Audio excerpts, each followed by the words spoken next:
Hello student मु सर्वेश्वर आज आम रिजनिंग रो मिसिंग नंबर क्वेश्चन सॉल्व करबा टाइप 1 लो क्वेश्चन सॉल्व करा जेमति गोटे क्वेश्चन देछि कोन ना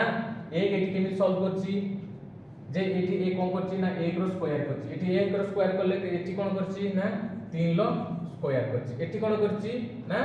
5 रो स्क्वायर करछि जेमति 1 रो स्क्वायर कला 1 कला 3 रो स्क्वायर कला कोन 9 कला जेमति 5 रो स्क्वायर कला कोन कला 25 कला त माने एटी कोन कला 1 3 5 एटी प्रथम एरे कोन कला 1 3 आउ 5 सेमिति एठी कोन करछि ना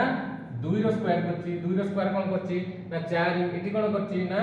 4 रो स्क्वायर करछि ना 16 एठी कोन करछि ना 6 रो स्क्वायर करछि 36 एठी जेमिति 1 3 5 कला एठी कोन कला ना 2 कला 4 कला ना 6 कला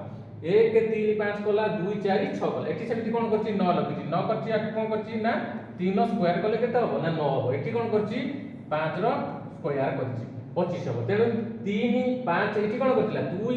2 रे 2 आड करथिला 4 हेतिला फिर 4 आड 2 आड करथिला 6 हेतिला एठी कोन करथिला 1 रे 2 आड करथिला 3 हेतिला 3 रे 2 आड करथिला 5 हेतिला तो एठी कोन होछि ना 3 अछि 3 रे 2 आड कला केते हला ना 5 हला 5 रे 2 आड कला कोन कला ना 7 हला जेमिति एठी सबुडी स्क्वायर करछि एठी भी सेमिति तमे कोन करिवो ना स्क्वायर कर जेतो स्क्वायर करिवो हमर केते बाहिबो ना 49 हमर 49 ऑप्शन अछि ना ना ऑप्शन बी अछि तेनु हमर 49 हला आंसर धन्यवाद।